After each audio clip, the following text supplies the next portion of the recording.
Now, we wouldn't call this island mystical unless there were tales of giants living here. The island of Gozo in Malta is the backdrop of an ancient legend. Malta is an island country located in the Mediterranean Sea, just south of Europe. It's a very strategically located archipelago. Throughout history, it was ruled by many different societies, such as the Phoenicians, Greeks, Romans, and Carthaginians. One cold night, thousands of years ago, a farmer noticed the sky turn orange, then red, when he heard a loud thump. Although the ground seemed to be moving, this wasn't an earthquake. When he looked toward the woods, he saw a giant silhouette, taller than the trees. As he fearfully approached, he realized it was a woman, a giant woman. She introduced herself as Sunsuna. Unlike the terrible giants of many tales, Sunsuna didn't want to exterminate the human race. She was loving and caring. She told the farmer that she and her people could help protect their land from invaders. The locals were pretty interested in this offer. Since Malta is located in an important commercial route, it was constantly being invaded. The story says that Sunsuna settled in Malta, and sooner rather than later, she was moving things around. And when I say things, I mean monoliths. Sunsuna carried huge stones on her shoulder to build a magnificent temple called Gigantia, which means place of giants. She even did this while holding her half-giant, half-human kid on the other shoulder. Some say Sunsuna lived exclusively on beans and honey, although others replaced honey with water. The funniest bit here is that Malta is the 10th smallest country in the world, but it somehow managed to host giants. Hey, go figure. The temple looked like a giant game of Tetris, with some stones weighing as much as 20 elephants. Some of these monolithic rocks are so heavy, scholars guess it would take 50 men working together to lift just one stone. Now, as much as this is entertaining, humans never proved giants were real, so this story couldn't be true. There's a brief mention of a species of giants called the Nephilim in some ancient texts. The Nephilims would have been terrible giants that wreaked havoc on the earth and only survived until the Great Flood. But nobody ever found real proof of this species really existing on Earth, until this came along. The world of Maltese archaeology unearthed quite a few shocking things in the past years. One of them are known as the hypogeum skulls. Hypogeum is the Greek word for underground, and this incredible site was discovered in the first decade of the 20th century. Back then, Malta's National Museum director received an important phone call. Someone had accidentally dug some impressive bones and asked him to come check it out. The hypogeum looked like an underground city, filled with mazes and rooms that stretched along multiple floors. They were all made with similar limestones as the Maltese temples above ground. The hypogeum was filled with important relics and artifacts. Scientists quickly understood that the hypogeum was built as a type of final resting place for locals. So, along with skulls, they found a lot of bones and skeletons. One of these artifacts were skulls, but these weren't regular human skulls. Rather, they were of the elongated type. To make matters worse, these skulls were hidden from the public for years. People started to talk and created a bunch of theories behind it. The truth is that this discovery was a turning point for Maltese archaeology, although scientists didn't know what to do with it. Some wondered if these skulls were natural or manipulated, since they knew some cultures in the world used head binds to alter their skulls. Other scientists threw in the hypothesis of little gray people or even the legendary giants. Some say that the elongated skulls could have been sculptures that worshipped otherworldly deities. There was no way to confirm any of these theories, so the question remained: who were the builders of Malta's megalithic temples? Now let's take a look at what scientists know. The Maltese megalithic temples have been standing strong since 3500 BCE, which is even older than the pyramids of Egypt. The main dilemma here is that these temples were built even before we invented writing, yet they required advanced technological skills to exist. The Gigantia Temple seems too absurd to have been built by humans. The South Temple has a corridor with 4 oval rooms on the sides, looking like a big shamrock leaf. In one of these rooms, scientists found altars decorated with spiral patterns. It looked like an altar of some sort. indicating early Maltese people used them for ritualistic purposes. The North Temple is similar but smaller, with a very low entrance that makes people crouch down to get inside. You get it? You need to bow down to their deities in order to get into this sacred place. I mean, one can't help but wonder about the secret reasons these ancient builders had to build such a huge temple. I'm thinking they probably cast one of Daenerys' dragons to move the monoliths around. Yeah, I'm joking here.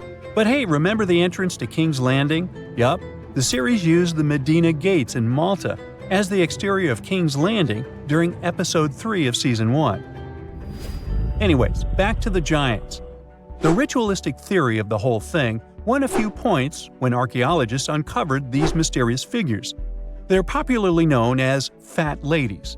These tiny statues have round bodies and faces that show how much they enjoyed life. They kind of look like a miniature Sunsana, the giantess we talked about. Scientists believe these were statues that celebrated well-being and prosperity. It does prove that the people of the time had advanced craftsmanship skills, and they were pretty intentional with their constructions and art manifestations. One of these statues is known as the Sleeping Lady. This Neolithic piece of art depicts the figure of a large woman lying on her side sleeping. After studying it deeper, scientists guessed this statue was meant to represent the Great Reaper. It was found in the hypogeum, which we now know was a huge resting place. This specific statue is different from all the other fat ladies, starting with the hair and the embroidered skirt. Then there's this statue. This is supposed to represent an 8-foot-tall woman and the rim of her skirt. She was discovered in the most unusual of ways. A farmer was trying to plow his field, but he kept hitting large blocks of stone. All the way back in 1915, the farmer called Malta's National Museum director and asked him to come check it out. Some think this is all the proof you need to confirm that Sunsana was real. Others aren't all that sure. But that's not all. The place where this giant statue was buried revealed one of Malta's most impressive archaeological sites, the Tarsian temples. The temples were made from limestone blocks. Some are 20 feet tall and weigh around 20 tons. Zamet, the museum director, kept digging and discovered multiple sites made of megalithic stones. All of them supposedly built by Stone Age farmers, all stranded on a remote island in the Mediterranean Sea thousands of years ago. It just doesn't make sense. I mean, look at these temples in Manidra. This is probably the world's earliest calendar. On the equinoxes, the sun passes directly through the main doorway, straight down the central axis. On the solstices, there are two superb variations. During the summer solstice, the rays fall on the edge of the megalith to the left of the doorway, and during the winter, the rays fall to the right side of the doorway. It's astronomical precision at its finest. And what about the structures in the Hall Tarsian that we've already talked about? This complex is the oldest one in all of Malta. It was built with the purpose of doing animal offerings to deities. Scientists confirmed this by unearthing numerous animal bones buried in the soil. They also found a great collection of spirals, indicating that the locals also used this temple for ritualistic purposes. Overall, there are 7 megalithic temples in Malta, each more impressive than the other. Scholars keep on digging to see if they can uncover the truth, much like researchers do with the pyramids of Egypt, the lost Mayan cities in the Americas, and other sites. Archaeologists have been studying Petra in Jordan for 200 years, and in 2024, they found something they had never seen before. It's a tomb with at least 12 complete human skeletons and artifacts that are over 2,000 years old right in front of the treasury. Bronze, iron, and ceramic items were placed with the deceased, which shows how people honored their loved ones when they passed away. It's a rare chance for scientists to learn more about the Nabateans, an ancient group of Arabian nomads who built Petra. The objects found in the tomb under Petra's treasury are in amazing condition, but the skeletons became fragile because it's damp inside the tomb. They plan to study the remains and extract DNA to see if the people in the tomb were related. While some scientists are solving tomb mysteries, others have trained AI to find new ancient sites for them. They've created an algorithm that works with a special type of satellite imagery.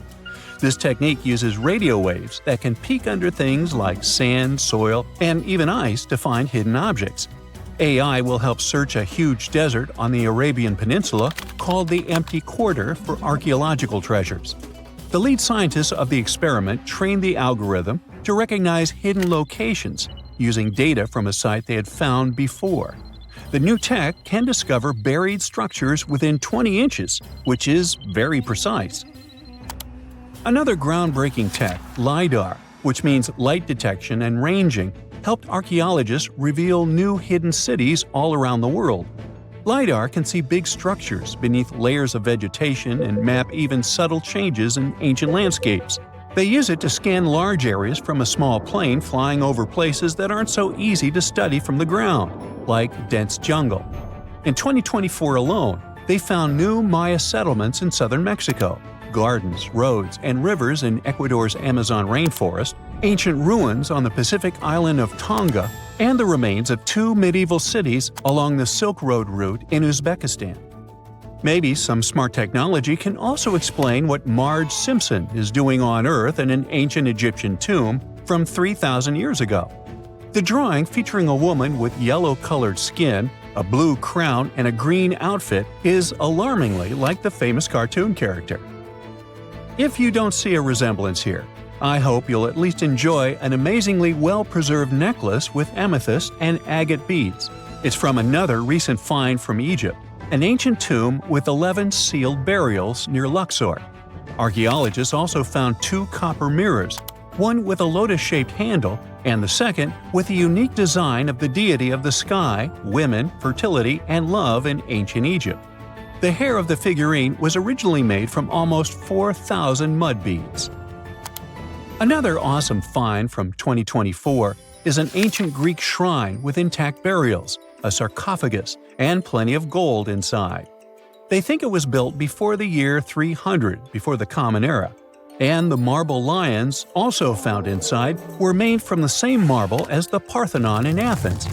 Greece is so full of ancient treasures that the city of Thessaloniki will house around 300,000 of those artifacts in their new subway system. Meanwhile, archaeologists in France have found a monument unlike any other, and they can't figure out what it was used for. It's direct proof that people used to live here between the Neolithic and the early Iron Age periods. The coolest part is a monument made of 3 unique shapes that fit together like puzzle pieces. Some gravel found in the monument could mean there used to be a wooden fence called a palisade.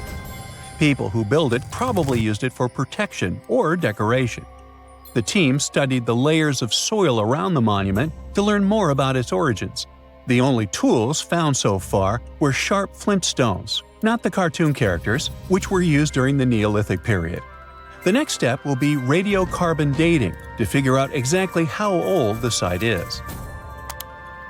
Now, the oldest saddle ever found so far was found in the grave of a woman near the edge of the Taklamakan Desert in northwest China. This saddle is the oldest ever discovered. It was crafted from pieces of leather that were sewn together and stuffed with straw and animal hair to make it soft. Now, normally, things made from natural materials like this don't last very long because they rot or fall apart. But the Taklamakan Desert is so dry that it helped preserve the artifact. The herdswoman who used the saddle was buried in her full riding attire, so this proves that not only men used saddles and took part in herding and traveling. Now let's shift to Guatemala, where an ornate jade mask made by the ancient Maya people was waiting for centuries to be discovered. Scientists use radiocarbon dating to figure out the age of the mask. They believe the mask may represent a Maya storm deity, a powerful figure in their mythology. These kinds of masks were often made to honor Maya royalty, and they were placed in the tombs of kings and queens when they were buried. The king's tomb was also decorated with carvings made using tools crafted from volcanic obsidian. After 15 years of searching, scientists may have finally figured out where the altar stone of Stonehenge comes from. They compared the tiny minerals inside the altar stone with rocks from many places in Wales and England and ruled out lots of spots. Then they found the perfect match with a place in Scotland, more than 466 miles away from Stonehenge. This area might even be Orkney, a group of islands in the far northeast of Scotland where a lot was going on during the Neolithic period. The big question now is how ancient people moved such a massive stone so far. The altar stone is over 16 feet long and weighs more than 6 tons. The new theory is that they might have used boats to carry it across the coastline and rivers. Once it was close to Stonehenge, they theoretically dragged it across the land using wooden sleds, ropes, and a lot of teamwork. Meanwhile, in the north of France, an ancient home popped to the surface during the construction of a new house. It turned out to be a luxury urban house for the elite from the 2nd century of the Common Era. The inside of the house was destroyed by a fire, but under the destroyed layer, there are beautiful, real-size fresco paintings. Turkish archaeologists unearthed the arm and foot bones of elephants that lived around 9 million years ago. They also found fossils of early horses, giraffes, and even saber-toothed cats. They've already identified 43 distinct types of animals from this site and collected more than 4,000 fossils. One more cool find from Turkey is a 64,000-year-old workshop inside Enkaja Cave. It looks like people used it for 24,000 years non-stop. There are some tools inside, like flakes and blades, which were made inside the workshop. In eastern Turkey, a farmer accidentally found a 1,000-square-foot mosaic from the late Roman or early Byzantine period just beneath the dirt. Experts say it's a one-of-a-kind thing from this region, and it's still in one piece after all this time. The pattern shows dozens of trees, plants, and animals that were found in ancient Turkey. There could be more treasures in the area, so they plan to keep digging. Our final stop will be in Sicily, where archaeologists uncovered a huge ancient thermal complex. Inside, they found 2 rooms with floors covered in colorful mosaic designs, along with a large courtyard surrounded by arched wings. As they kept digging, they discovered more parts of the ancient city. They found new roads and the remains of a huge complex, along with stretches of old stone walls that were part of the city's fortifications. These discoveries are helping scientists imagine what the city might have looked like during ancient times. No one knows for sure whether the bathhouse was built by the Greeks or the Romans, since both civilizations lived in Sicily long ago. So looky here, scientists discovered ancient artifacts near King Tut's tomb. Turns out, his VIP final resting place looks more like a public graveyard with about a dozen wooden coffins that's been there for around 3,600 years. Okay, I might have exaggerated a tad. The 11 tombs weren't exactly right next to King Tut, but they were close, near the same city of Luxor. New findings in Egyptian tombs can help us piece together what life was like in ancient Egypt. And guess what? Ancient Egyptians seem to have been remarkably like us, modern humans. Say, the women have always loved jewelry, and archaeologists retrieved a beautifully made necklace with 30 amethyst beads and 2 agate beads, plus a hippo head amulet. Bet it was all the rage back then. Researchers also discovered 2 copper mirrors. One had a handle shaped like a lotus, and the other was decorated with Hathor, the ancient Egyptian deity of the sky, women, fertility, and love. These recent excavations near Tutankhamun's burial site led to another jaw-dropping revelation. For the first time in thousands of years, fragments of Queen Hatshepsut's Valley Temple were uncovered. This fearless woman was thought to be the second female pharaoh, who ruled with both courage and wisdom, leaving a legacy as solid as the stones themselves. Her temple, hidden for ages, opens a window into a time filled with power, intrigue, and spiritual devotion. Archaeologists found over 1,000 beautifully decorated stone blocks on the outskirts of Hatshepsut's funerary temple. There were very few women who managed to take the throne in ancient Egypt. Another tomb was found nearby, and it belonged to the overseer of Queen Teti Sheri's palace, whose name was Jehuti-Mez. Queen Hatshepsut seems to have even more tombs, aces up her sleeve. These tombs were carved into the rock instead of being built as pyramids, showing a unique ancient perspective on how to protect the soul in the afterlife. Experts managed to retrieve some cool ancient pieces from the site. toys made of clay, mummy masks, winged scarabs, and some amulets. Sadly, there surely used to be way more artifacts, but over the last centuries, there have been people other than archaeologists to stumble upon this site. It's likely that looters got to these tombs before them and may have taken some valuable items. But they did leave behind some cool stuff for the researchers, like pottery used for offerings of bread and meat, along with archers' bows that connect the tomb's owners to the Egyptian military. Meanwhile, soul protection is way more important than you might think, especially if you're roaming around Luxor looking for ancient secrets. You aren't scared of King Tut's curse, are you? Let me tell you what happened to those who weren't scared, but promise me to take it with a dash of salt, okay? For years, Egyptologists, especially those who believed in paranormal activity, were convinced that there was an unsettling curse surrounding Tutankhamun's archaeological discoveries.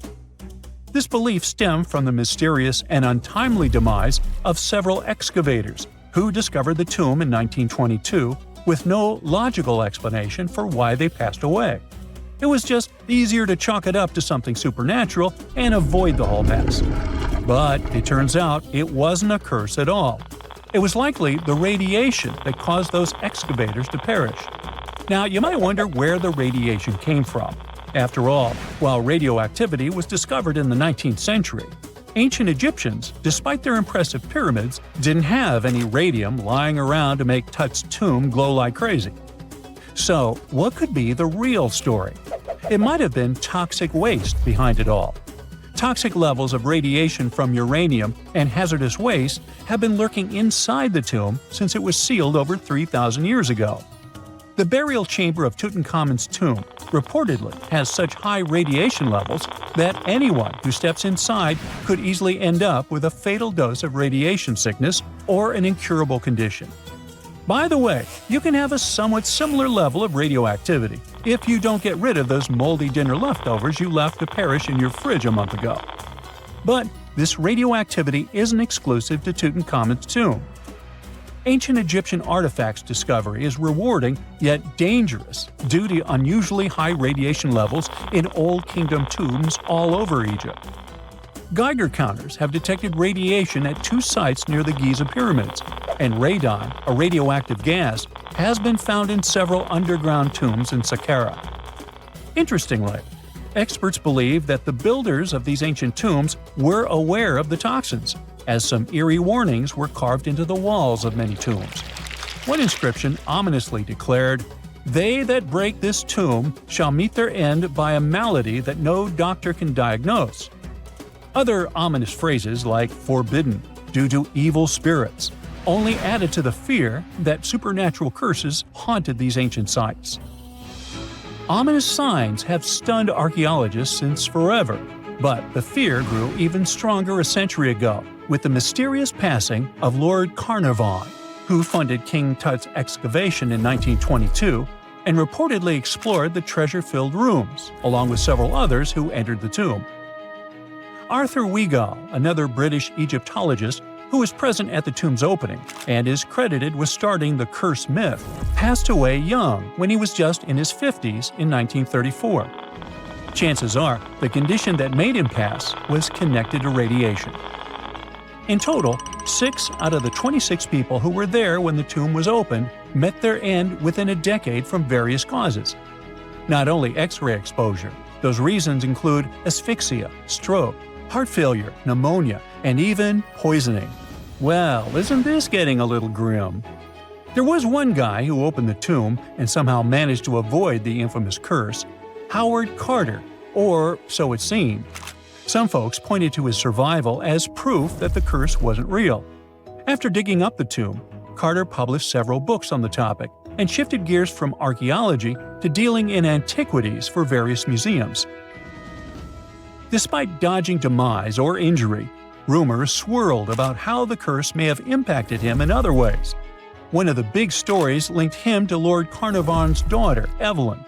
Some said he was madly in love with her, but she married someone else, so he chose to stay single.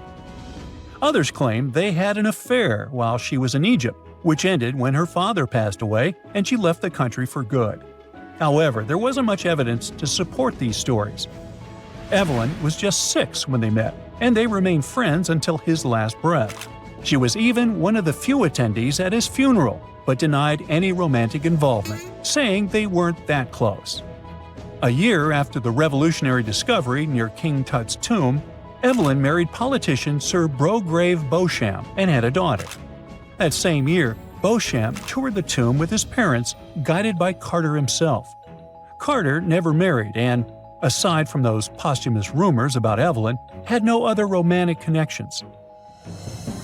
While the curse adds an intriguing twist to his life story, his tendency to keep relationships at arm's length was evident long before the tomb was opened. It seemed Carter just wasn't a people person. In 1939, after battling a serious illness, he ultimately succumbed to fate. He was 64, which was a pretty common life expectancy in the UK back then, so no one really thought it was off and linked it to an ancient curse. When he passed, it turned out he had several artifacts from Tutankhamun's tomb in his London apartment, which were eventually sent back to Egypt, marking what some viewed as the curse's end. Who knows? Maybe if he hadn't had all those ancient souvenirs at his place, he would have lived way longer. But all the other demises might seem off. The curse theory was likely fueled by some strange events during the excavation. Carnarvon got a mosquito bite that became severely infected, and around the time they opened the tomb, Cairo experienced a bizarre power outage and a freak sandstorm. Back in England, the Earl's dog, Susie, managed to escape from Carnarvon's house and began barking frantically at seemingly nothing. At least that's what the staff and family saw. Strangely enough, at the very moment her owner's heart stopped, Susie started howling and fell down without showing any signs of life. Maybe radiation didn't play a crucial role after all, and those were indeed ancient artifacts from King Tut's tomb that made them all perish. Spooky, huh? The unanswered mysteries surrounding ancient civilizations have been a source of inspiration for many conspiracy theorists. In fact, some of these mysteries are so interesting that many of us either already believe them or would like to. One thing is for sure though, none of those thousands of conspiracy theories have ever been, classified. Or have they? We're all aware that the CIA has done some questionable things throughout history for the sake of national security, but you wouldn't expect a book to be both a national and international threat.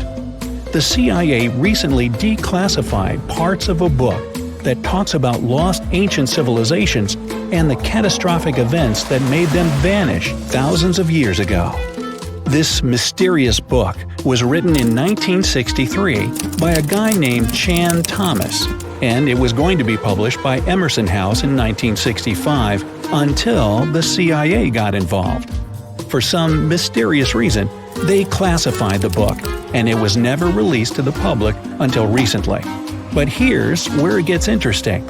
The book was declassified in 2013 due to the Freedom of Information Act, but it wasn't released to the public until 2016. And what was released truly raises a few questions. The original version of this document was 284 pages long, but the PDF essay that was released was heavily censored, with just 57 pages, which makes it 1/5 of the whole document. The pages were edited before they were released to the public in such a way that you wouldn't even notice that the other pages were missing. Now, no one really knows why this book was classified in the first place, but it has some interesting content from what I've gathered. The author of the book had quite the imagination and a huge love for ancient civilizations. And even though what he had to say is very thought-provoking, some of it is just bizarre. He believes that our planet is locked into a never-ending cycle of pole shifts and Earth crust displacements that are responsible for the mass extinctions of many civilizations which existed more than 6,000 years ago, even before the Sumerians. He believed that these events caused more damage to the Earth than meteors, and he bases this theory on a few artifacts that exist around the world but weren't really noticed until recently. But I'll get into that in a bit. Those mass extinctions that the book talks about include the end of the Ice Age, when huge 2-mile-thick ice sheets disappeared from northern Europe, Northern America, and Canada, and caused 100 species to go extinct. And here's how the author illustrates his hypothesis. He believes that there was a geomagnetic pole shift which caused catastrophic changes to both the atmosphere and the Earth's crust, resulting in the extinction of many civilizations over time. Now, even though the geomagnetic pole shift is a real thing, it doesn't just happen overnight. It happens really slowly, only about every few 100,000 years, according to scientists. But it's a bit more complicated than it sounds. It is a well-known fact that the North Pole is somewhere above Alaska, and the South Pole is close to the middle of Antarctica. Now, these are the geographic poles, and they'll always be north and south. However, the Earth's magnetic poles flipped a few 100,000 years ago. So, if you had a compass, let's say 700,000 years ago, it would instead point south and show you the Antarctic. But the author of the book has a different theory.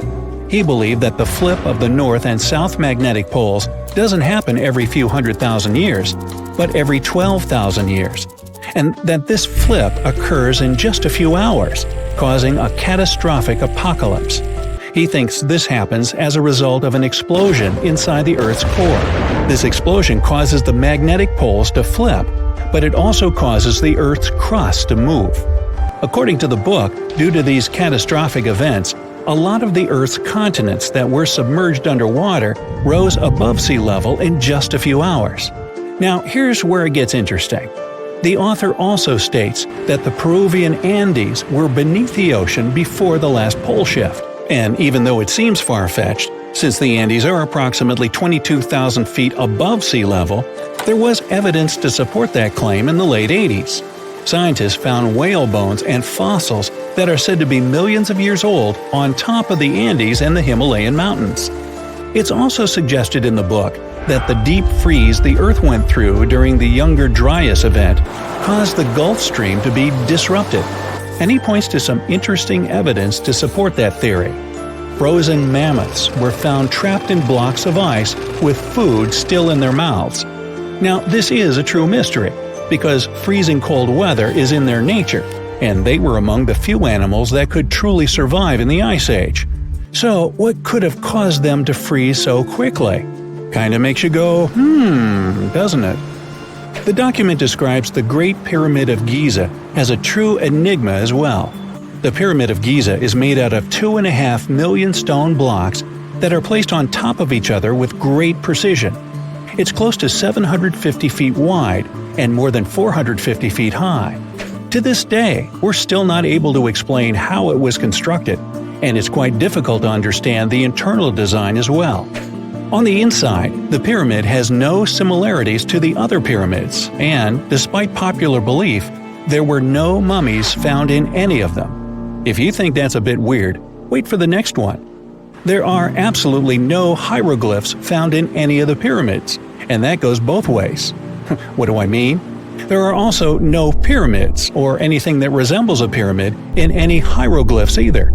Mr. Thomas believes that the pyramids were created hundreds of thousands of years before the Egyptians by a civilization that went extinct. Speaking of civilizations, in his book he even mentions the Greeks. He claims that in Greece, there was another ancient race of people that went extinct as well. He claims they were extremely tall with blue eyes and blonde hair, and had access to advanced technology that the Greeks couldn't have known about in their prime.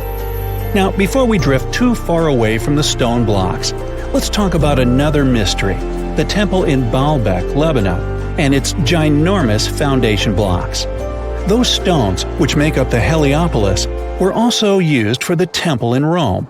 The foundations of the temples are made of 900-ton trilithon stones, and according to the author, this is proof that there must have been a lost ancient civilization with advanced technology. Now, most archaeologists claim that those stones were made by the Romans. However, there's no evidence to support that. The Romans didn't have the technological equipment to make the stones or lift them. So, you might think, what if they just made them in that place right then and there? Well, those stones were also lifted 30 feet high and were placed next to each other with mathematical precision. And let's not forget about the blocks on top of the Heliopolis in Lebanon, which weigh about 800 tons each. But wait till you hear the next one.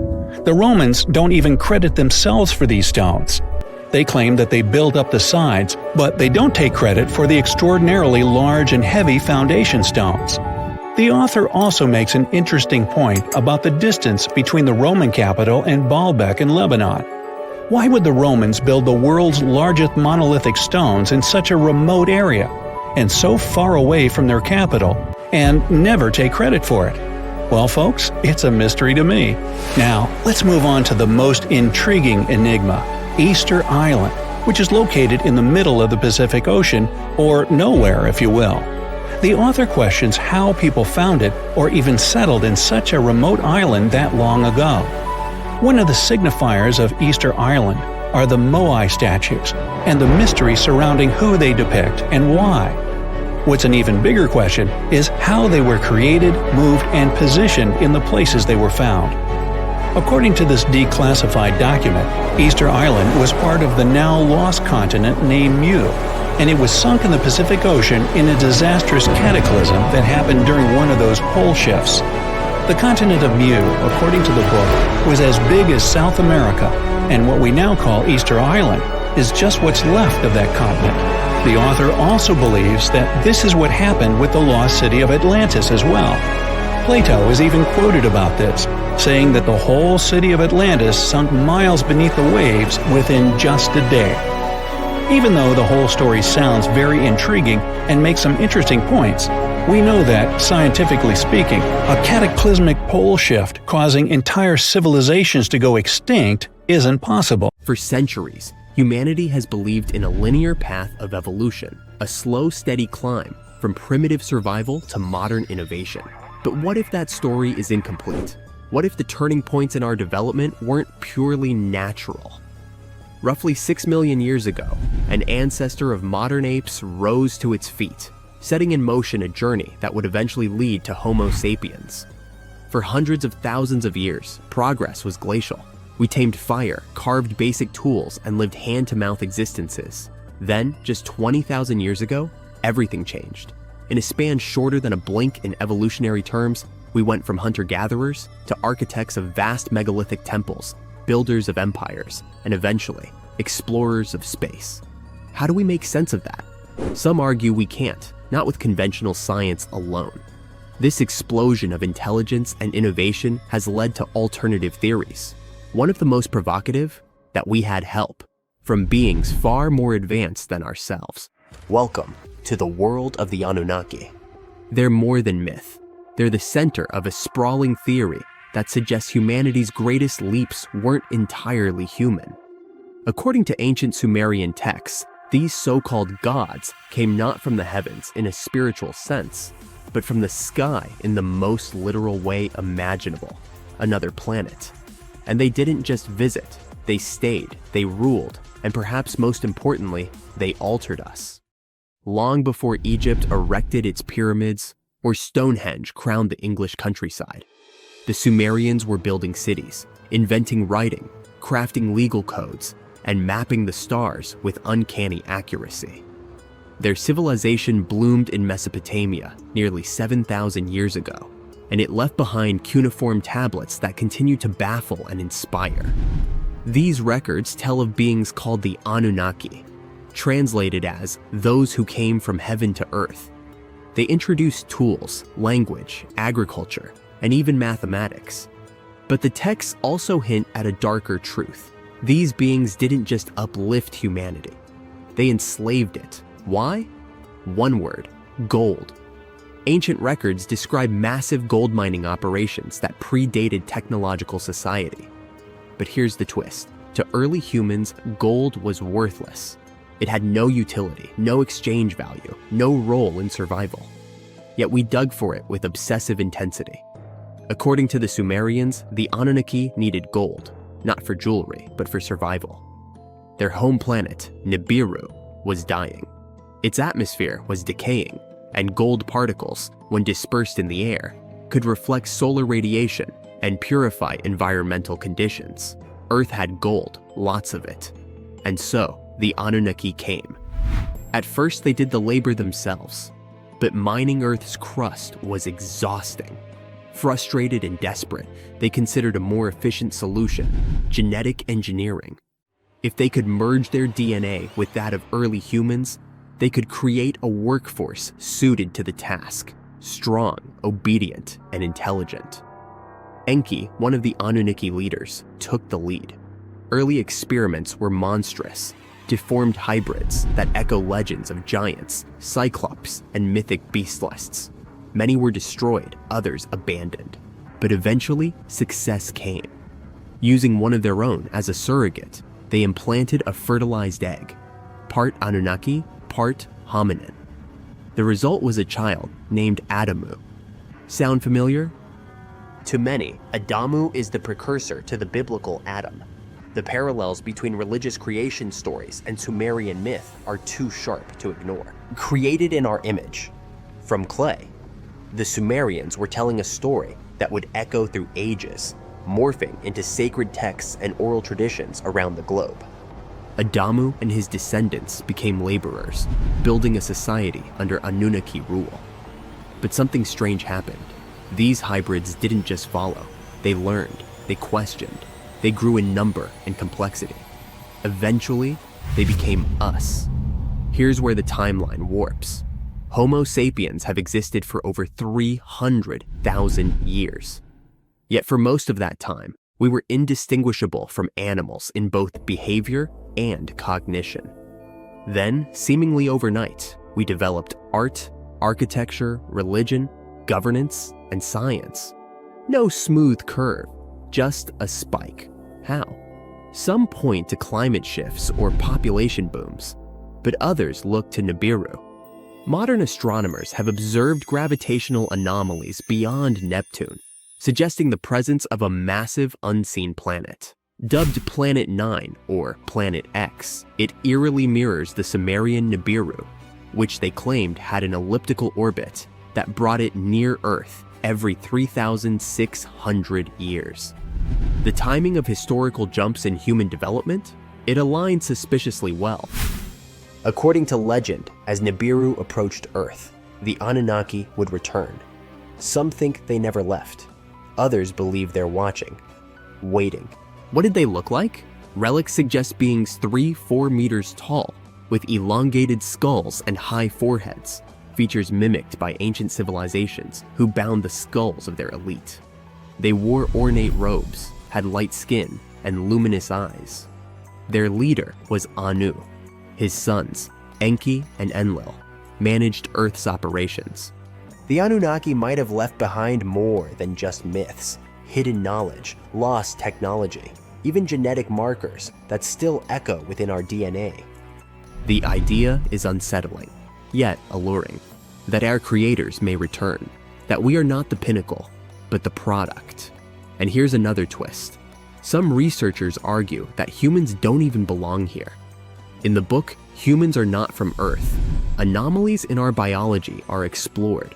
Why are we uniquely vulnerable to sunlight? Why do we suffer chronic back pain? Why are childbirths so difficult? Every other species fits perfectly into Earth's environment. We arguably do not. Could it be because we're hybrids? Part Earth, part something else. From gold mines to rocket ships, from caves to satellites, our species has always been driven by something deep and inexplicable. Maybe it's curiosity, maybe ambition, or maybe, just maybe, it's a buried memory of where we came from and who made us.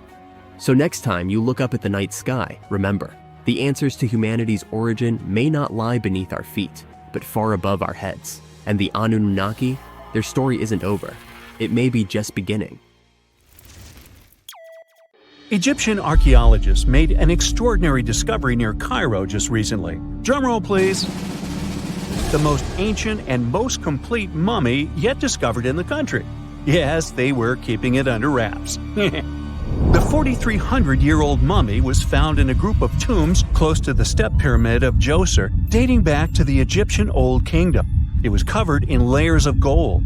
The team also found several other tombs, including one belonging to an ancient Egyptian official and another belonging to a secret keeper who had the power to perform special ceremonies.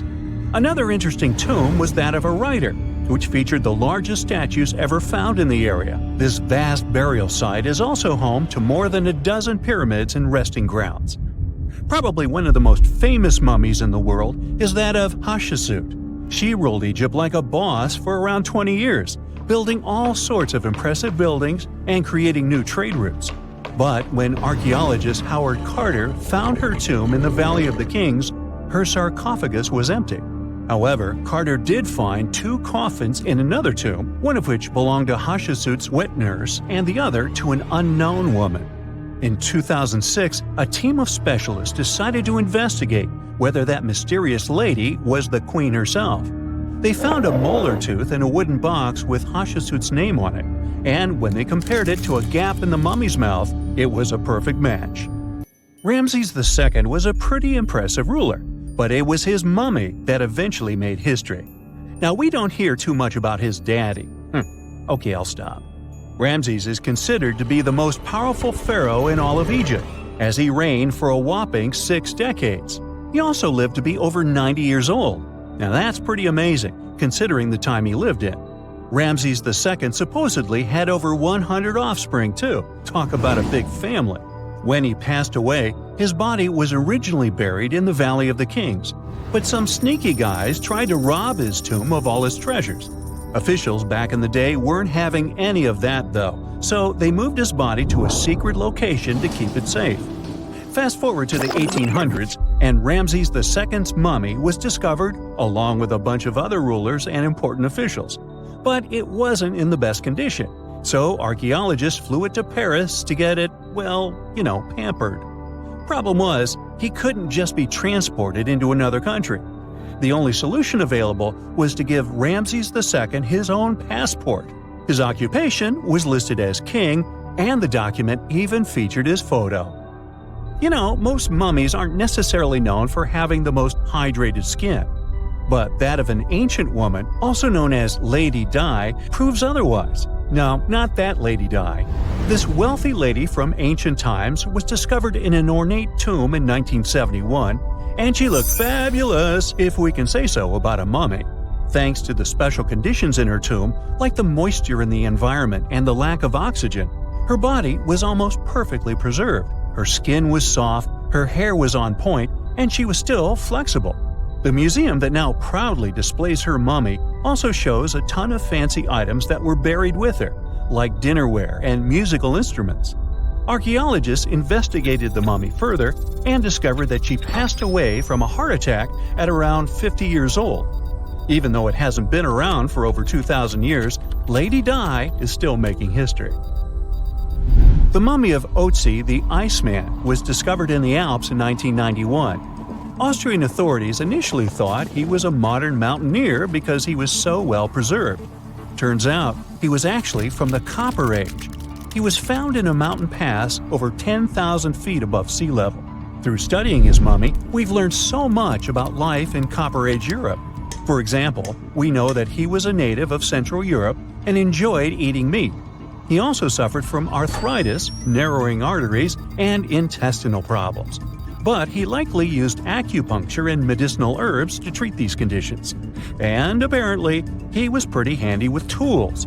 He sharpened them just days before his untimely demise. Who knows if he was expecting trouble or just getting ready for some routine work. Now, King Tut and his story is most likely the one that made all mummies famous. This pharaoh passed away at the young age of 19, more than 3,000 years ago. But his mummy is still one of the most well-known in the world. When his tomb was opened in 1922, people went wild because it was still intact, unlike many other royal tombs. It had some seriously blinged-out coffins, including one made of solid gold. Not only did Tut's tomb give us a glimpse into ancient Egyptian history, but his mummy also taught us a lot about the time he lived in. DNA analysis helped identify his parents and revealed that the pharaoh had a rare bone disorder that might have made walking a bit tough. Now, Ginger is most likely one of the coolest mummies you'll ever hear about. He's like a time traveler from 5,000 years ago who's still looking fly with his golden hair and perfectly preserved nails. Ginger was discovered in Egypt and is believed to be the earliest known mummified body. Before people even knew about mummification, they used to place bodies in shallow graves in the hot, dry sand. And since the sand absorbed all the water, bacteria couldn't reproduce and the body was preserved naturally. Now, scientists are not sure if Ginger's preservation was intentional or not, but since he was buried with some pottery vessels, it's likely that whoever buried him knew some serious preservation techniques. If you want to meet Ginger in person, he's currently chilling at the British Museum. One Dutch art collector bought a statue from Asia and ended up finding a weird discovery. The statue contained a mummy hidden inside. Unfortunately, the body was too fragile to move, so they had to leave it there. The coolest part is that this mummy is over 1,000 years old and was on display for 200 years before being encased in the statue. When scientists did a CT scan, they found out that the mummy was filled with paper scraps covered in writings. Experts think he might have done this thing called self-mummification, which is a pretty intense process involving a special diet and tea that makes your body less prone to bacteria. Only a few people could handle this ritual, and those who managed to do that were seriously respected. No other Egyptian queen has baffled scientists and historians like the stunning Nefertiti. Based on her statues, she was known for her slender neck, wide eyes, and high cheekbones. Her name translates to "the beautiful woman has come." Talk about living up to your name, huh? Even though she wasn't a pharaoh herself, Nefertiti still managed to leave a lasting impression. Written records suggest that, as a wife and queen, she held an incredibly influential role. Because of her power, she was indeed admired, but she also managed to make quite a lot of enemies throughout her life. She was also related to King Tut, but not biologically. Rather, she was his stepmother. So far, locals have yet to identify her mummy, but that may soon change. A local Egyptologist who has been busy excavating tombs in the Valley of the Kings has found 2 mummies that he believes could be Nefertiti and her daughter. According to specialists, we may soon finally get a definitive answer about the identity of these 2 mummies. And if one of them does turn out to be Nefertiti, we could be in for a real treat. DNA analysis and CT scans of the mummy could give us the most complete and accurate image of the queen that we've ever seen. It's crazy to think that we've only scratched the surface of what lies beneath modern-day Egypt. Nefertiti ruled during a time of great power and prosperity in Egypt, but unfortunately passed away in a period of social turmoil, leading to her gravesite being lost. Now, where's my mummy? Imagine you get to be an archaeologist for the day. You'll travel the world to solve the mystery of long-lost civilizations that disappeared without a trace. Grab your chisel and fedora, and let's go. You arrive at the American Southwest, where an ancient mystery is waiting to be solved. You make your way to Chaco Canyon, just outside of Albuquerque, New Mexico. It's hot and dry in this deserted area. You're here to visit the ancient ruins of the Anasazi people. It's said that they were a thriving civilization that met a mysterious end. You hike a few miles before you begin to make out the shape of dwellings, constructions built of stone in the middle of the canyon. This is Pueblo Bonito, a 10th century complex that contains as many as 800 rooms and stands over 5 stories tall. The buildings are beautiful and made from sandstone. To access the complex, its inhabitants built a 400-mile network of roads, some of them 30 feet wide. You can't wrap your head around the fact that it was built so long ago. Everything looks so well preserved. The Anasazi reigned over the so-called Four Corners region from 100 CE to around 1600 CE. During this time, they built a civilization that sprawled over 30,000 square miles, including Colorado, New Mexico, Utah, and Arizona. Standing inside a huge kiva, an underground ceremonial chamber, you wonder what happened to the Anasazi people. Scientists have analyzed tree rings and found out that the Anasazi population lived through a period of great drought. The drought is believed to have lasted 23 years, and there was possibly no rain at all during this time. This definitely affected their livelihood, from malnutrition to battles over food and resources. But was it enough to make 30,000 people flee their homes? Researchers say these people left their homes with their belongings still in place. Ladles were left in ceramic bowls. Granaries were full of supplies. It was as if they intended to return, but never had the chance to come back. For many years, archaeologists have believed that the drought was the reason for the disappearance of this thriving society. But there's other evidence that shows a different story. Anthropologists say that the ancestral Puebloans, as they are also called, were an exemplary population. They were peaceful and lived together in harmony. But that's not what their architecture shows. They isolated themselves from the rest of the world by building their settlements so high on top of cliffs. And they built walls and other security structures in order to protect themselves. What were they so afraid of? Recently, archaeologists began to study bone fossils of the ancestral Puebloans, and they found evidence that suggests that toward the end of their civilization, things might have gotten pretty bad. Evidence shows that local leaders were ruling using fear-based methods. Severe punishment started to be inflicted on those who did not follow their strict rules. Why this happened is still a mystery, and you might need many other excavation trips to find out the truth. It's lucky that your next destination is really close by. Still in New Mexico, you'll visit the Blackwater Draw. It's a national prehistoric site that holds the story of the Clovis people. You're shocked to find out that the Clovis are possibly the oldest humans to have inhabited the U.S. They were the first humans to allegedly cross the Bering Strait and follow the ice-free trails down to the U.S.'s southern plains. Try to picture what this area looked like when the Clovis people roamed this land.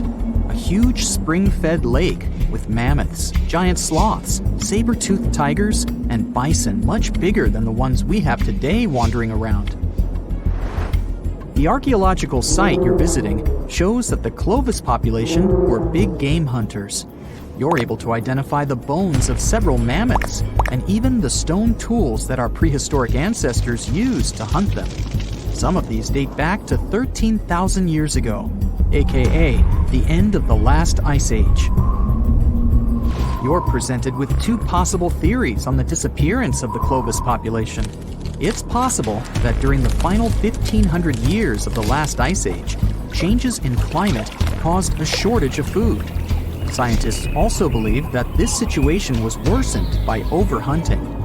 Another theory suggests that a large meteor hit North America, and this was enough to alter the climate and make the Clovis people migrate southward to try to survive. But the truth is, there's no evidence that any of that happened. Next, you'll fly to the Pacific Ocean, to the mysterious Easter Island. This place has left us with many questions, from the building of 13-foot-high face statues to the sudden disappearance of the Rapa Nui people who inhabited the area.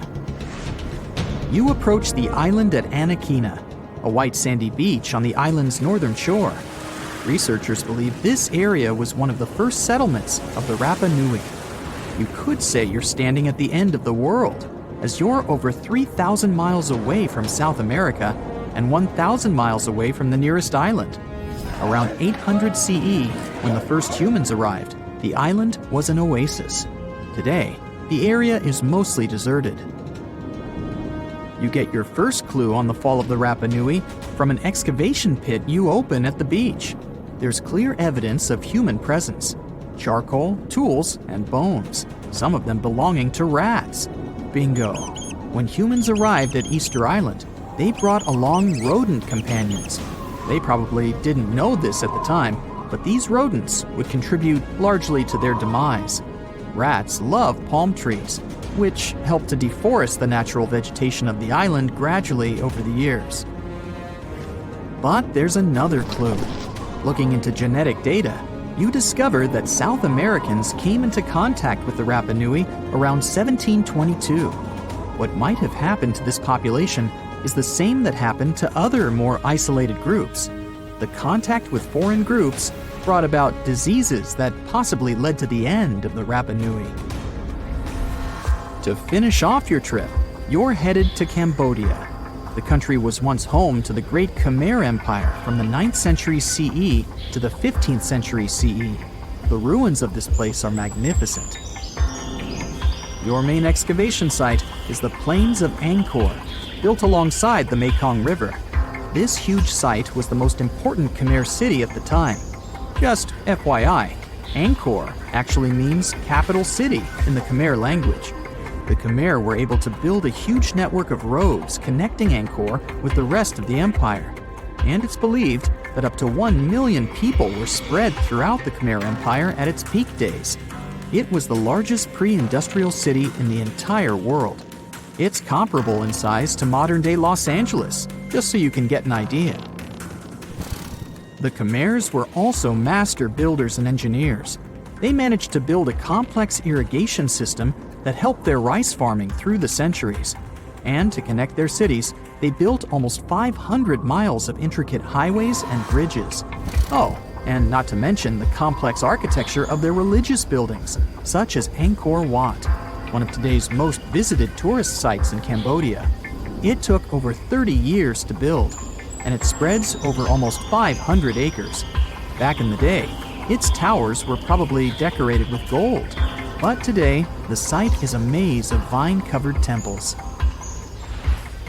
Like your fellow researchers that came here before you, you're unsure of what caused this civilization to be wiped off the map.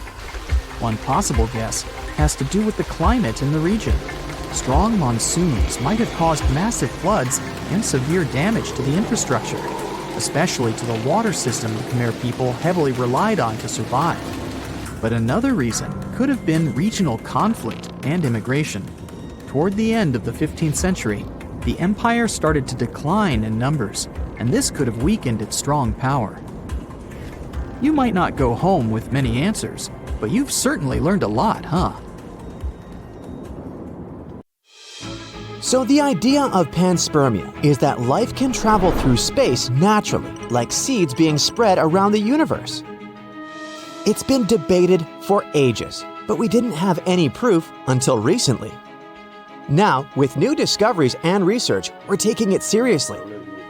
People used to think it was impossible for living things to survive being launched off one planet, traveling through space, and land on another planet. But turns out microorganisms can handle it. Scientists got interested in this again in the 70s when they found rocks from Mars here on Earth that proved it's possible for rocks to travel between planets in our solar system. They figured out some ways that materials can be sent into space and survive the trip. So yeah, panspermia might be a real thing after all. Basically, scientists were wondering if living things could have hitched a ride between planets in our solar system. But for that to happen, microorganisms would need to survive being launched off of one planet, flying through space, and then landing on another planet. So, scientists have done a bunch of experiments trying to simulate all those crazy conditions. They found that spores can survive each stress individually, and even combined stresses can be simulated in the lab. For instance, microbes could totally survive the trip from Mars to Earth or any other habitable planet in our solar system. And get this, it's not just Mars and Earth that could be swapping germs. There are all these cool moons around Jupiter and Saturn that might be habitable too, like Io, Europa, Ganymede, Callisto, Titan, and Enceladus.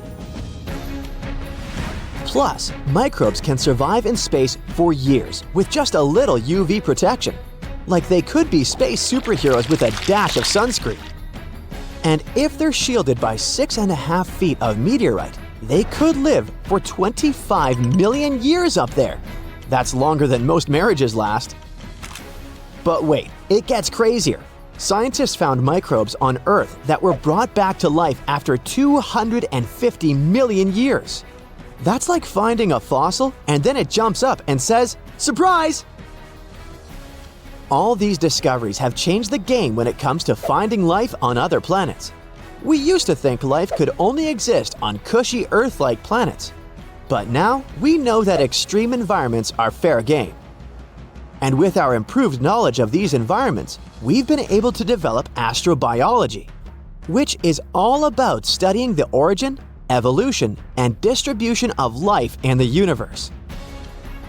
Mars is one of the most promising places to look for life.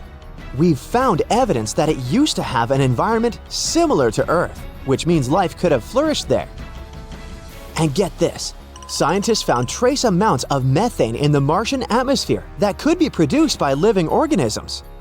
Plus, they recently discovered subsurface liquid water lakes on Mars.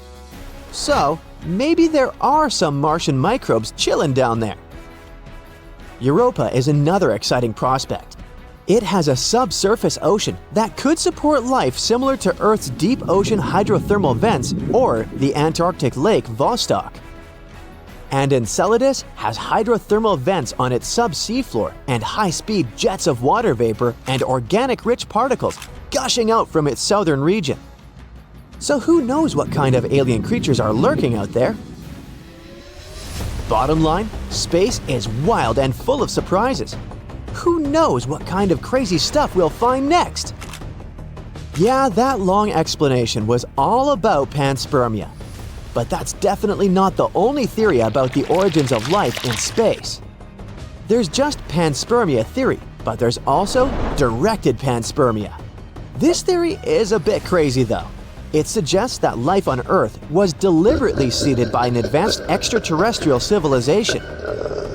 This idea is based on the assumption that life is rare in the universe and that it's unlikely to have originated on its own on Earth. Directed panspermia is basically the idea that dudes from other planets intentionally sent life to Earth. I'm not kidding you. Some people think that extraterrestrial beings might have purposely sent microorganisms or even whole organisms to our planet to kickstart life here. The idea is that those dudes might have wanted to spread life throughout the universe, and Earth was just one of their stops. It's kind of like intergalactic gardening. They planted the seeds of life and let it grow. Now, this theory might sound a little out there, but some scientists actually take it seriously. They argue that it's possible that life on Earth is too complex to have just randomly formed on its own, and that an outside force had to have played a role. I personally prefer classic panspermia theory over this one. There's another theory called chemical evolution, and it suggests that life on Earth originated from simple organic molecules that formed spontaneously in the early Earth's atmosphere or in space. These molecules then combined and evolved into more complex structures, eventually leading to the formation of living organisms. The conditions on early Earth were different from what we see today. The atmosphere was mostly composed of gases like methane, ammonia, and carbon dioxide, and there was no oxygen. These conditions were conducive to the formation of organic molecules. One of the most famous experiments that supported the chemical evolution theory was the Miller-Urey experiment in 1952. In this experiment, Stanley Miller and Harold Urey simulated the early Earth's atmosphere in a laboratory and produced amino acids, which are the building blocks of proteins. This experiment demonstrated that organic molecules could be formed from simple inorganic compounds under conditions similar to those found on early Earth. Over time, these simple organic molecules combined and evolved into more complex structures, eventually leading to the formation of living organisms. This process is believed to have taken millions of years and involved many intermediate steps. While chemical evolution is still a theory, and there are still many questions to be answered about the origins of life, it provides a plausible explanation for how life could have arisen from non-living matter. Hey, ready for the next theory? Meet hydrothermal vent theory. This one suggests that life on Earth originated near hydrothermal vents on the ocean floor. These vents provide a unique environment where chemicals and minerals mix with hot water, creating conditions that could have supported the formation of organic molecules and the evolution of life. This theory is another idea about how life could have started on Earth. Basically, it suggests that deep under the ocean, there are these hot vents where water, heated by the Earth's core, comes out. These vents are full of minerals and chemicals that could have provided the perfect conditions for life to begin. Scientists think that the first living organisms could have started around these vents, using chemicals and minerals to create energy. Over time, these organisms evolved and spread out into other parts of the ocean. The hydrothermal vent theory is still being studied and debated, but it's an exciting idea that could help us understand how life began on our planet. The last, but not the least, RNA world hypothesis. This theory suggests that RNA, aka ribonucleic acid, was the first self-replicating molecule that led to the evolution of life on Earth. RNA is capable of both storing genetic information and catalyzing chemical reactions, making it a possible precursor to DNA and proteins. Basically, the name of this hypothesis is a fancy way of saying that life on Earth might have started with a molecule called RNA. RNA is like a cousin to DNA, which is what makes up our genes. Scientists think that RNA might have been the first molecule that could make copies of itself, which is a key part of how life works. The idea is that in the early days of Earth, there were all these chemicals and stuff floating around, and somehow these chemicals combined to make RNA. Then, because RNA could make copies of itself, it started to spread and evolve into more complex forms of life. It's still just a theory, but it's a pretty cool one. And who knows, maybe we'll find out one day that it's how we all got here. You're walking down the street. You see a strange-looking antique shop called Ageless Trinkets of Mr. Bright. You're curious, so you enter there. You take a look at all the weird stuff. Suddenly, an old folded parchment paper catches your attention. It's a world map, but something's off with it.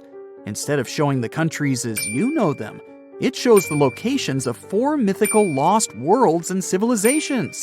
Mr. Bright, the shop owner, comes next to you after realizing your shock.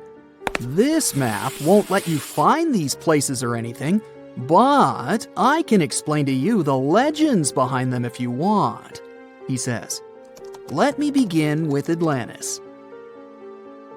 You might know it as Aquaman's underwater kingdom, but Atlantis, the fictional island, was actually first introduced in 2 of Plato's works. According to him, Atlantis was a highly advanced civilization that existed about 9,000 years before his own time, and its story had been passed down by poets, authors, and others. He wrote about Atlantis and its citizens to give a moral lesson and to teach about the dangers of arrogance, as well as the eventual downfall of those who are after too much power. In his dialogues, Plato stated that Atlantis was a great and powerful empire that was respected in all parts of the world. It was founded by beings who were half deities and half human, and became a great naval power after a while. Being an island filled with gold, silver, and other precious metals certainly helped their case.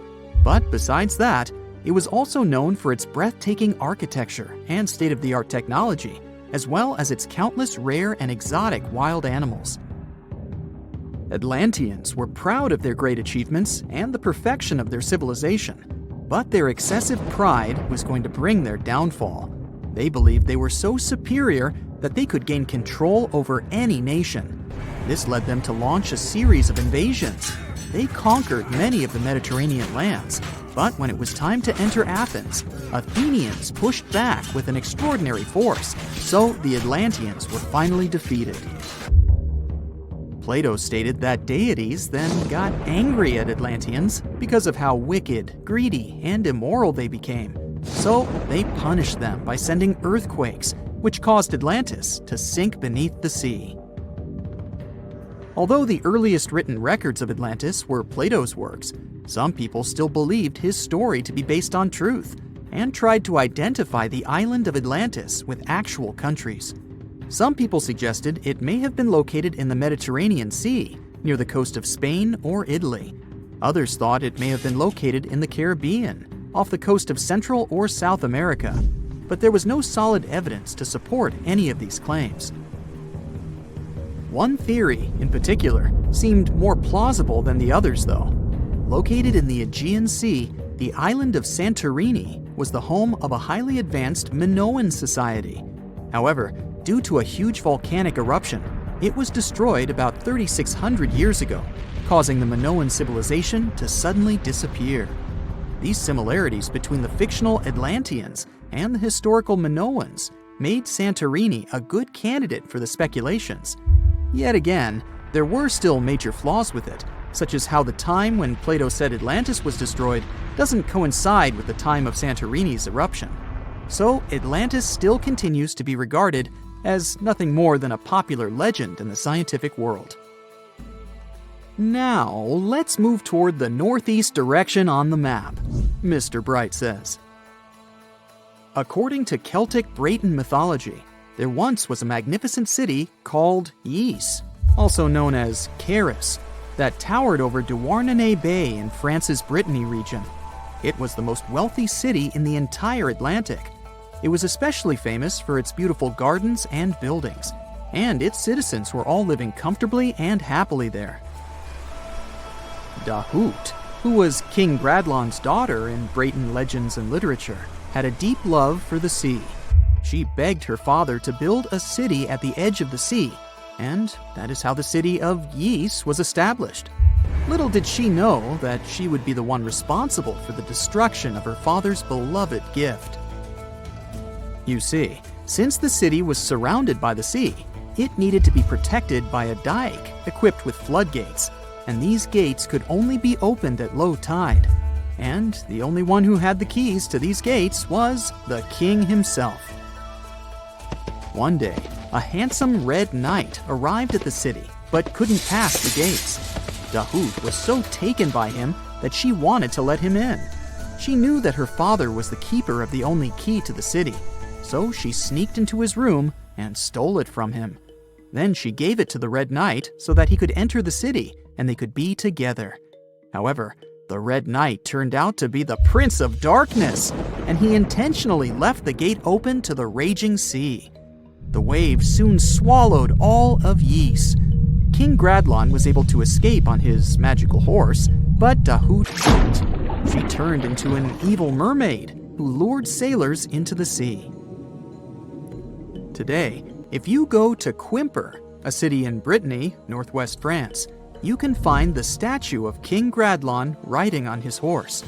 Although the city of Ys is a legend, Brittany coast locals believe that on the days when the waters are calm, you can still hear the tolls of the city bells deep under the sea, if you listen carefully. Mr. Bright then points at the Indian Ocean on the map and says, "Now, have you heard about Lemuria?" Back in the mid-1800s, a few scientists suggested that there was once a continent that existed in the Indian Ocean, somewhere close to the south of modern-day Sri Lanka. The first one to popularize this theory was the British lawyer and zoologist Philip Lutley Sclater. In his paper, The Mammals of Madagascar, he stated that he found lemur fossils in India, and not in Africa. However, this discovery was extremely shocking to him because of the fact that lemurs' original homeland, Madagascar, is much closer to Africa. He proposed that this was possible only if some larger continent connected the two once. He stated that this continent must have eventually sunk to the ocean floor. He then named it Lemuria, and hence the theory was born. People who came after Sclater took his theory a step further and thought that Lemuria was also the home of an extinct race of humans called Lemurians, who had 4 arms and enormous bodies, and were also the ancestors of modern-day humans, as well as lemurs. Of course, as new scientific discoveries were made on plate tectonics, evolution, and the study of DNA, the theories regarding the fictional continent called Lemuria were debunked. The last fictional land on the map is Agartha, Mr. Bright says. Taking its roots from Eastern mysticism, One legend says there's a kingdom called Agartha that is located deep beneath the surface of the earth. It's where all four corners of the world are connected by paths and tunnels. It is said that there's a secret entrance into Agartha hidden in the Gobi Desert, and it's built by Agarthans themselves using advanced technology that can't be detected by us, the surface folks. According to some beliefs, Agartha exists to counterbalance the energies of those who live above the surface. While we live in a state of rush and heightened emotions, this world beneath us is the total opposite. Some even say that those who escaped Atlantis fled here to continue their lives inside the Earth's core. And yet, others think it's actually a land that's crawling with all kinds of monsters. But there's no need to be scared, since modern science proved Earth's core is not actually hollow and is a solid hot iron ball. So you can cancel your journey plans to the center of the Earth if you've made any. Thanks, Mr. Bright. Now, history isn't just carved in stone, but these drawings on 11,000-year-old rocks might be warning us about a freaky future. Both the Mayans and the people at Göbekli Tepe made big predictions about humanity's future. What's eerie is that despite being hundreds of miles and years apart, they used similar symbols. Now, let's get one thing straight. Ancient civilizations often depicted their deities as humanoids. You'll find humanoid representations of celestial beings in ancient Egypt, but also in pre-Columbian societies from the Americas. For example, Aztecs had an important deity they called Quetzalcoatl. He was related to the wind, Venus, and the sun. In some ancient Aztec art, he's depicted carrying a tiny handbag. The shocker is that a very similar winged figure was represented by the Assyrians. Now, it's already odd that they chose similar forms to represent their gods, even though these civilizations didn't have any contact with each other. But to draw an almost identical handbag, that seems like a bit of a stretch. Of course, now, when we say handbags, we mean carvings depicting things that look like modern handbags. Not quite Coach or Prada, but you get the idea. Some theories suggest this mysterious handbag could be related to time travel. We've seen that Göbekli Tepe tells of a great flood that destroyed an ancient civilization. But during that civilization's time, they raised cattle and grew food. They knew how to handle seeds and grow crops. According to one theory, this stylish accessory could have been used for carrying seeds. Since Göbekli Tepe is believed to be near where Noah's Ark might have been found, the people of the area could have gathered seeds to plant in the New World after the Great Flood. Strange? Definitely. But so is everything we've been talking about, so let's roll with it. Another theory on the meaning of the handbag has a much more straightforward approach. In multiple ancient cultures, the circle was used to represent spirituality and non-materiality, but the square was often associated with concepts of the earth and materiality. So, what we modern humans understand as a handbag might be an image that symbolizes the reunification of the earth and sky, of the material and non-material elements of existence. Not a bad theory, I would say. But then, who am I? Some researchers, like Graham Hancock, are not convinced with these previous explanations. For him, Göbekli Tepe is all about little gray people and their contacts with ancient earthling civilizations. You see, right in the middle of this ancient site, there's a special pillar called Pillar 43, or Enclosure D. At first glance, it looks like an astronomical calendar. You see the scorpion? That's the Scorpion constellation. And that ball in the center? It's all about the sun's alignment. We know ancient societies like the Maya or Incas were stellar astronomers. So what's the big deal here? Turns out the folks at Göbekli Tepe were talking about a massive natural disaster that wiped out all forms of life before their time. When astronomers recreated the angles and positions from Pillar 43, it showed an astrological setup from over 13,000 years ago. The stone also depicted a tragic event, a mix of a flood and a meteor shower. The headless man? That's humanity's tragic end. And the snake from the ground? Giant waves washing over the earth. And it's not just one stone telling the tale. Pillar 56 shows more of the Younger Dryas event, or as it's called, the Terror from the Sky. You see animals fleeing and waves crashing as the meteor shower hits. But wait, while Pillar 43 gives us the exact date of the last disaster, Pillar 18 in Enclosure D gives us the date of the next possible wipeout. The art depicted in this pillar zooms in on the constellation of Aquarius. Now, you might have seen the movie The Age of Aquarius or heard some woo-woo theories about how we're entering this phase right now. You see what I'm driving at? Göbekli Tepe might be giving us the date of the next disaster so that we have time to prep for it. These images could be a survival guide for humanity. Or not. Now, this would be bananas if it weren't for one piece of evidence. Let's check the facts. The Enki comet, discovered in 1786, used to be part of a megacomet, 100 miles wide, made of ice, metal, and rock. It broke up and formed a debris field. Now, instead of one huge comet, we've got millions of smaller ones.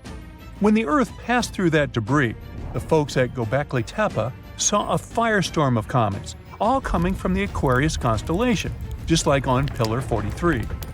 Now here's the supposed scary part. We pass through that same debris field every year.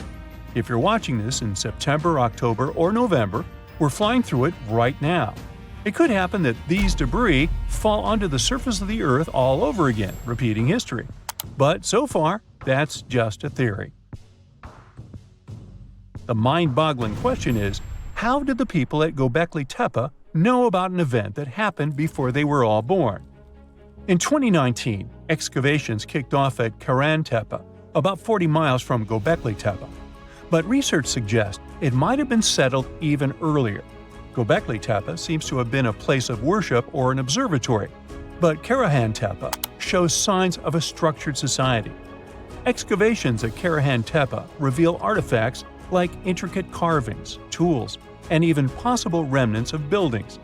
This suggests that these people were not just hunters and gatherers, but had a structured society with spiritual or ceremonial practices.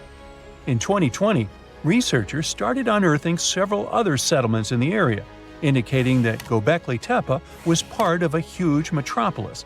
The whole site is known collectively as Tas Tepler. The thing is, the math around all this has scientists baffled. Around that time, Earth was just leaving its last ice age, and scientists used to think Stone Age civilizations were primitive. But evidence keeps showing up, proving that wasn't the case. For Göbekli Tepe to have existed with that level of tech 12,000 years ago, there must have been an even earlier civilization.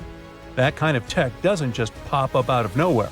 And hey, we've got plenty of other proof of advanced societies. Take the Mayans, for example. Recent discoveries have shown they were even more advanced than we previously thought. They built massive cities with roads up to 130 feet wide, painted white to guide travelers at night, a feat you'd expect in places like Portugal or England. These roads, sometimes elevated over swampy ground, formed a network of over 964 settlements, like a giant spider web. A bunch of scientists turned their eyes on this theory, but it could be the connecting point of everything we've been speculating about in this video. After all, the people from the sky could have come down and told the people from Göbekli Tepe about the destruction of a more ancient civilization than theirs. Or not. Remember, don't give up your critical thinking just because you see something on the internet. Anyway, Göbekli Tepe raises suspicions just as Stonehenge and the Great Pyramids of Egypt. When we mix little green aliens into the equation, it explains one way that surreal engineering feats were possible in these sites. But it also underestimates our human ancestors and their thinking abilities. One of the main characteristics of Göbekli Tepe's architecture are the T-shaped pillars. The heaviest of them weigh 20 tons and are around 20 feet. These pillars were erected perfectly, without so much as a dent in them. Sure, that's pretty hard to do without modern machines. But hey, maybe they figured it out and built it after much effort. Now, in case you don't know what I'm talking about, this old pal is supposed to have cracked the secret of the pyramid builders in modern-day America. He used it to build his own castle and other mesmerizing structures. So, hey, I guess we'll have to keep digging to find out the actual facts about it all, huh?